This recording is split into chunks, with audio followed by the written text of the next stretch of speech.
తెలుగు రాష్ట్రాల్లో అతిపెద్ద lift manufacturer lifts ట్రై.com dealership కూడా ఇవ్వబడును. ఓకే, మీడియా మిత్రులందరికీ నా నమస్కారం.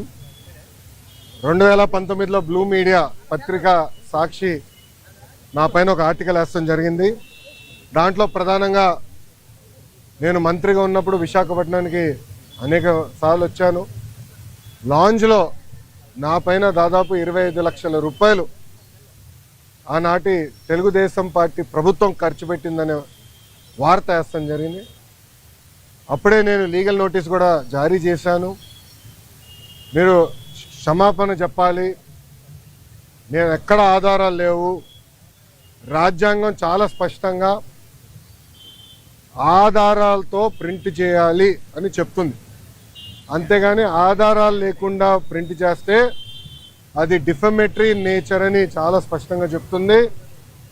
మీరు ఎట్టి పరిస్థితుల్లో రిజైండర్ ప్రింట్ చేయండి అని ఆనాటి సాక్షి కానివ్వండి, అదేవిధంగా దేశవ్యాప్తంగా ప్రింట్ అయ్యే ప్రతి వారం ప్రింట్ అయ్యే మ్యాగజైన్ ద వీక్ కూడా మనం నోటీసులు జారీ చేస్తాం జరిగింది.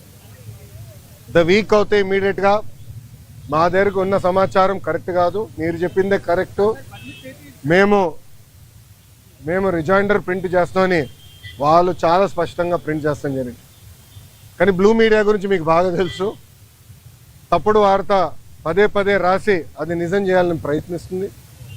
అదే రీతిలో వాళ్ళు ముందరికెళ్తున్నారు. అందుకే నేను గత 5 సంవత్సరాలుగా న్యాయ పోరాటం నేను చేస్తున్నా.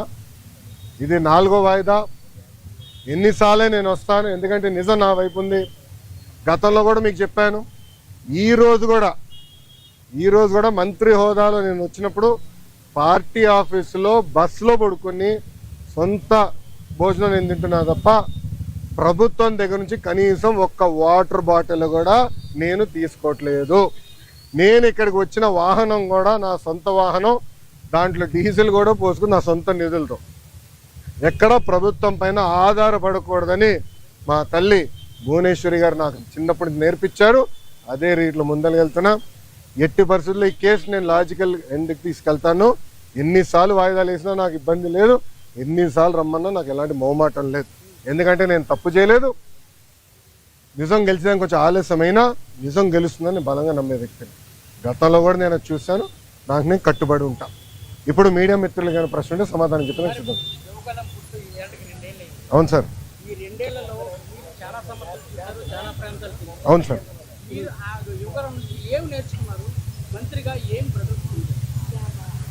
అన్న, నేను స్టాన్ఫర్డ్లో ఎంబీఏ చేశా. నేను స్టాన్ఫర్డ్ ఎంబీఏకి అప్లై చేసినప్పుడు ఒక ప్రశ్న ఉంటుంది స్టాన్ఫర్డ్లో, వై స్టాన్ఫర్డ్ ఎంబీఏ అని. అంటే ప్రైవేట్ రంగం నుంచి రాజకీయాల్లోకి నేను రావాలనుకుంటున్నా, ఏదో ఒక టైంలో వస్తాను, స్టాన్ఫర్డ్ ఎంబీఏ నేను ప్రిపేర్ చేస్తున్నాను భావిస్తున్నాను అనుకున్నా అని రాశా. కానీ అక్కడికి వెళ్ళి చదువుకున్నారు, నాకు అర్థమైందంటే స్టాన్ఫర్డ్ ఎంబీఏ బిజినెస్కి మంచిది అని. పాదయాత్ర రాజకీయాల్లో ఒక ఎంబీఏ లాంటిది. ఎందుకంటే ప్రజలకి దగ్గర ఉంటాం, నిరంతరం ప్రజల సమస్యలు తెలుసుకునేవాడిని. సో ఇప్పుడు ఎవరన్నా నాకు అర్జీ ఇచ్చినా, నన్ను ఎవరన్నా కలిసినా, ఒక మెసేజ్ నాకు వచ్చినా, తన వెనకాల ఎంత కష్టం ఉందో నాకు ఇప్పుడు అర్థం చేసుకోగలుగుతాను. సో యువగలం పాదయాత్రలో కూడా నేను అనేక హామీలు ఇచ్చాను. ఒక్కొక్క హామీ నిలబెట్టుకుంటూ వెళ్తున్నాను. ఇచ్చిన ప్రతి హామీ నేను నిలబెట్టుకుంటాను, దాంట్లో ఎలాంటి సందేహం లేదు. రెండోది, యువగలం పాదయాత్ర అయిన తర్వాత నిరంతరం ప్రజల్లో ఉండాలని నా కోరిక. సో అమరావతిలో కూడా, ఎందుకంటే నాకు మంత్రిగా నాకు బాధ్యతలు ఉంటాయి కనుక నేను ప్రజల్లో ఉండాలంటే నిరంతరం ప్రజల్ని కలవాలని ప్రజా దర్బారు పెట్టుకున్నా. ఇక్కడ కూడా మీరు చూస్తే వైజాగ్ వచ్చి మీరే ఉన్నారు, కోర్టు కొంచెం లేట్ అవుతుందని పరిగెత్తుకుంటూ వచ్చే తప్ప మళ్ళీ ఇప్పుడు వెనక్కి అక్కడికి వెళ్తున్నా, పార్టీ హౌస్కి వెళ్తున్నా, ప్రజల దగ్గర అర్జీలు తీసుకుంటున్నా, వాళ్ళ సమస్యలు పరిష్కరించే మార్గం నేను ఎత్తుకుతాను.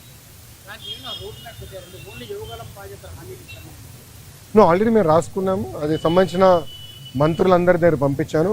ఆర్థిక శాఖ మంత్రి కేశవ్ అన్న కూడా చర్చించాను. దానికోసం ప్రత్యేక నిధులు కూడా ఆయన కేటాయిస్తానని నాకు హామీ ఇచ్చారు. వచ్చే బడ్జెట్లో అది ఉంటుంది. తప్పనిసరిగా ఇచ్చిన ప్రతి హామీ మేము నిలబెట్టుకుంటాం. ఎస్టిమేట్స్ అని మార్చి వరకు వస్తుంది.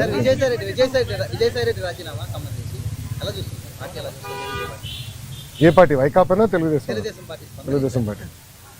ఇప్పుడు ఒకటన్నా, తల్లి చెల్లికే జగన్మోహన్ రెడ్డి గారిపై నమ్మకం లేదు, ఇంకా పార్టీలో ఉన్న నాయకులకు ఎలాంటి నమ్మకం ఉంటుంది?